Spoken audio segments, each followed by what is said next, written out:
안녕하세요. 체리쌤이에요. 오늘은 조금 색다른 정보보호영재원에 대해서 안내드리려고 합니다. 정보보호영재원에 대해서 들어보셨나요? 정보영재, 소프트웨어 영재를 말하는 것일까요? 아닙니다. 말 그대로 정보보호영재를 기르는 곳이라고 보시면 될 것 같은데요. 교육부에서 지정하고 한국교육학술정보원에서 운영하는 기관으로서 벌써 2014년도부터 전국에 있는 중고등학생 중에서 정보보호에 관심이 있고 재능이 있는 학생을 선발, 그리고 하이테커와 치매 사고 대응 인재를 양성하기 위한 목적으로 설립, 운영되는 영재원이라고 보시면 될 것 같습니다. 여기서 화이트 해커에 대해서 아시나요? 화이트 해커란 컴퓨터와 온라인 공간에 침투해서 웹 보안을 뚫고 정보를 마비시키기도 하고 혹은 정보를 빼내기도 하죠. 그러한 자들을 블랙 해커 또는 크래커라고 하는데요. 이들과 맞서 싸우는 사람이라고 할 수 있습니다. 즉, 컴퓨터와 온라인의 보안 취약점을 연구해서 해킹을 방해하는 전문가라고 보시면 될 것 같습니다. 이러한 하이테커 혹은 치매 사고 대응 인재를 기르는 정보보호 영재원은 어떻게 들어갈 수 있는지 그리고 무엇을 배울지 살펴보도록 하겠습니다. 우선 지원할 수 있는 자가 누군지 살펴봐야겠죠. 보시다시피 정보보호에 흥미를 가진 학생 중에서 초등학교 6학년에서 고등학교 2학년이면 누구나 다 지원이 가능하다라고 되어 있는데요. 이 공지가 작년 11월쯤 공지가 되었으니 결국에는 올해 중학교 1학년에 진학 예정인 학생부터 고등학교 3학년까지 지원이 가능하다라고 보시면 될 것 같습니다. 당연히 학교 밖 청소년일 경우에는 이에 준하는 연령이면 지원이 가능합니다. 전국에 있는 모든 학생이 대상자가 되다 보니까 한 곳에서 운영을 하기가 힘들겠죠. 그래서 전국을 총 4개의 권역, 수도권, 충청권, 영남권, 호남권 총 4개의 영역으로 구분을 하였고요. 4개의 권역별로 총 90명씩 선발을 하고 있습니다. 그 권역을 어떻게 나누었느냐 살펴보면 첫 번째는 수도권이에요. 수도권은 서울, 인천, 경기, 강원 지역을 말하고 있고요. 수도권은 서울여자대학교에서 운영을 하고 있습니다. 대전, 세종, 충북, 충남은 충청권인데요. 충청권은 건양대학교 대전 캠퍼스에서 운영을 하고요. 부산, 대구, 울산, 경북, 경남을 포함하고 있는 영남권은 대구대에서 진행을 합니다. 광주, 전북, 전남은 호남권으로 목포대학교에서 운영을 하고 있고요. 여기서 하나가 빠졌죠. 제주도입니다. 제주도는 권역에 상관없이 4곳 중에 선택해서 어느 곳이든 지원이 가능하다라고 볼 수 있을 텐데요.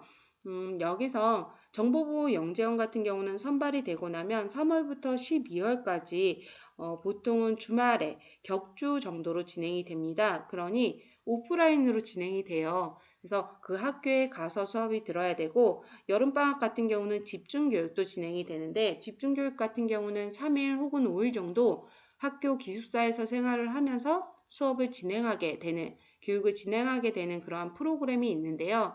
아무래도 지금은 정부 방침 때문에 온라인 교육을 실시를 할 수도 있어요. 그런데 그게 풀리면 이동을 해야 되고 집중교육 같은 경우도 이동을 해야 되기 때문에 내가 이동하기 조금 용이한 곳 혹은 내가 그곳에 연고지가 있으면 조금 더 편리할 수는 있겠죠. 그래서 그러한 지역적인 부분을 조금 고민을 하고 지원을 하면 될 것 같습니다. 그래서 이러한 정보보호 영재원에서는 어떤 과정으로 이루어졌는지 살펴봐야 되겠죠. 분야는 기초심화 전문과정 등으로 이루어져 있는데요. 모든 단계에서 기초심화 전문이 있는 게 아니라 크게 중등과정과 고등과정으로 구분해 볼 수 있습니다. 중학교 과정에서 기초심화, 고등과정은 기초심화와 전문과정으로 구분이 되어 있는데요. 전문은 화이트 해커를 양성하는 전문 A와 그리고 사고 대응을 배우는 전문 B로 나누어 볼 수가 있습니다. 세부 내용들을 살펴보면 중학교 과정 같은 경우는 기초와 심화로 나누어 볼 수 있는데요. 기초는 말 그대로 아주 기초적인 지식을 학습한다라고 보시면 될 것 같고요. 그리고 윤리적인 부분을 굉장히 강조를 하고 이에 대한 교육을 상당 시간 소유한다라고 보시면 될 것 같습니다. 기초적인 내용으로는 예를 들어서 기초적인 고전 암호 혹은 네트워크 기초 같은 부분을 배우게 되고요. 이론을 배운다라고 해서 혹은 기초라고 해서 실습이 없는 건 아닙니다. 실습도 병행이 된다라고 보시면 될 것 같고요. 기초 다음에 심화가 있죠. 심화는 기초보다는 실습이 조금 더 강화되는 프로그램이라고 보시면 될 것 같습니다. 기초 과정에서 나아가서 실질적인 정보 보안에 대한 내용을 다루게 되고요. 실습을 통해 배운 내용들을 기반으로 실제 해킹 과정을 그대로 따라할 수 있는 경험을 진행을 하기도 하고 초급 수준의 해킹 경진 대회를 실시하기도 합니다. 그리고 고등 과정인데요. 고등 과정은 기초 심화 과정과 전문 과정으로 구분해 볼 수 있는데 기초 심화는 이론과 실무를 역시나 배우고요. 그리고 보안 부분도 배우게 됩니다. 해킹 기법이나 보안 실습을 진행을 하게 되고 이 역시 윤리 교육도 함께 진행이 됩니다. 그리고 전문 과정에 들어가며 하이테커를 양성하는 교육 과정과 그리고 해킹 추적, 즉 사고 대응 및 악성 코드를 분석할 수 있는 해킹 추적 교육 과정으로 나뉜다라고 말씀드렸는데요. 여기서 사고 분석 과정은 침해 사고가 발생된 뒤에 사건을 분석하는 과정을 배운다라고 보시면 될 것 같고요. 이 두 가지 전문 과정 모두 SK와 더불어서 안랩, 라온, 시큐어의 지원 협력을 통해서 전문 교육이 운영이 된다라고 보시면 될 것 같습니다. 사고 대응에서 디지털 포렌식이나 같은 침해 사고 분석 기법을 배우기도 하고요. 실제로 실제 사건의 절차와 같은 분석 보고서를 쓰기도 한다라고 합니다. 이러한 커리큘럼이 진행이 되고 있고요. 이러한 과정에서 보통 중등 과정과 고등 과정이 나뉘어져 있으면 중등 과정을 이수해야지만 고등 과정을 들을 수 있고 기초 과정을 이수해야지만 심화 과정을 들을 수 있다라고 생각하기 쉬운데요. 여기서는 그게 아닙니다. 보통 중등 기초와 고등 기초 심화 과정 같은 경우는 모두 정보 보호에 대해서 꿈과 재능이 있다라고 인정되는 중학생이나 고등학생이면 누구나 다 지원이 가능하고요. 심화 과정 같은 경우도 심화나 전문 과정 같은 경우도 전 단계를 이수하지 않았다 하더라도 전 단계의 수준의 지식을 보유하고 있으면 누구나 다 지원이 가능하다라고 보시면 될 것 같습니다. 이러한 과정들이 동일하다 하더라도 배우는 기간에 따라서 커리큘럼의 차이가 있어요. 그러다 보니까 지원 기간의 커리큘럼을 꼭 한번 확인해 보시는 게 좋겠습니다. 그러면 모집 분야가 이렇게 있지만 또 권역이 있죠. 그럼 권역별로 정원이 있을 거예요. 아까 제일 첫 번째 장에서 권역별로 90명씩 선발을 한다라고 했는데 각각 세부적으로 몇 명이 선발이 되는지 봐야 되겠죠. 그래서 나뉘어 보면 권역별로 중등과정 같은 경우는 중등 기초가 총 각각 30명씩, 심화는 15명씩 동일하게 선발을 하고 있는데 고등과정이 조금씩 달라요.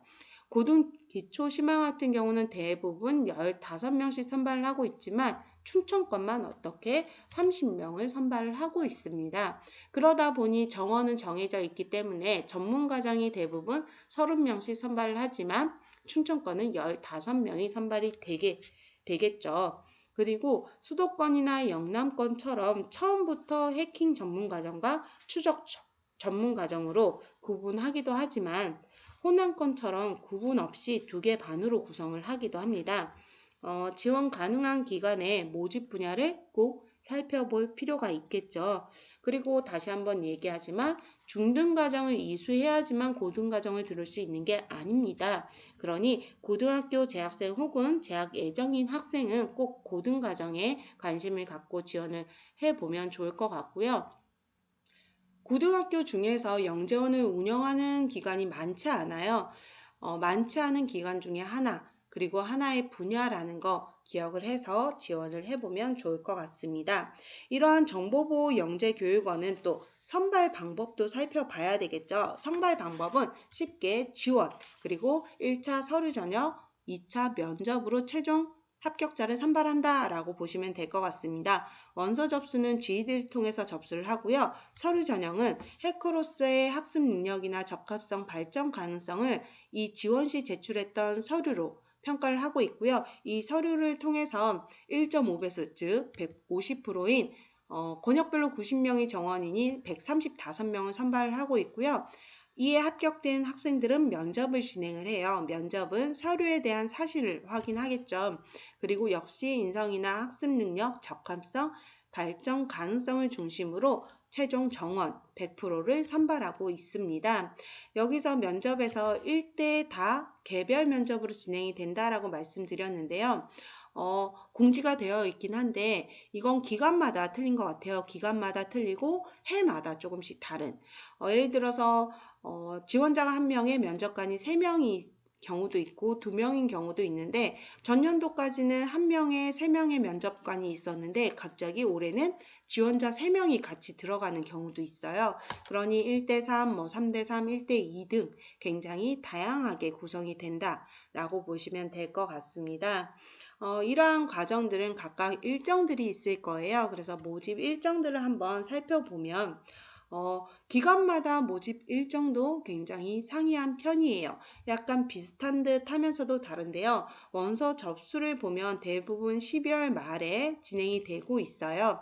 지원은 GED를 통해서 지원을 하고 있지만 원서 접수는 기간이 다른데 12월 말에 시작을 해서 대부분 이번 주 금요일 충청권은 내일이죠. 목요일날 마감을 하는데 수도권 같은 경우는 이번 주 월요일부터 지원을 받았어요. 그러니 다 5일밖에 되지 않은 시간 동안 원서를 접수를 해야 되고요. 이때 제출하는 시간에 따라서 교사 추천서도 제출을 해야 되는데 추천서는 시작 시기가 학생이 지원하는 시기와 동일해요. 다만 마감 날짜는 다음 주 월요일인 17일까지 마감 날짜는 동일하다는 것. 그러니 충청권이나 나머지 3개 권역 같은 경우는 약 20일 정도 기간이 있는데 추천서를 작성할 수도권 같은 경우는 단 일주일밖에 없다는 점. 그러니 내가 올해 당장 나는 정보보호영재원에 다니고 싶어 라고 하면 수도권에 있다면 나머지 3권역에 있다 하더라도 아직 지원하지 않았더라면 바로 컴퓨터로 달려가서 GED 접속을 해야 되겠죠. 그러면서 선생님께 꼭 말씀드려야 합니다. 왜? 추천서를 작성을 하셔야 하니까.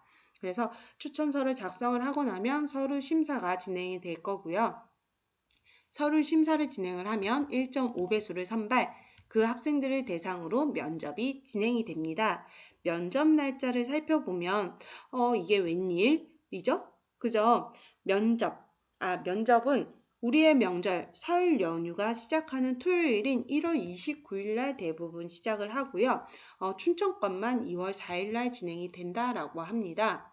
그런데 이 면접이 온라인 면접이 아니라고 하면 이동을 해야 되겠죠. 그러다 보니까 1월 29일인 날짜도 변경이 될 수도 있고요. 아니면 그대로 진행이 될 수도 있고요.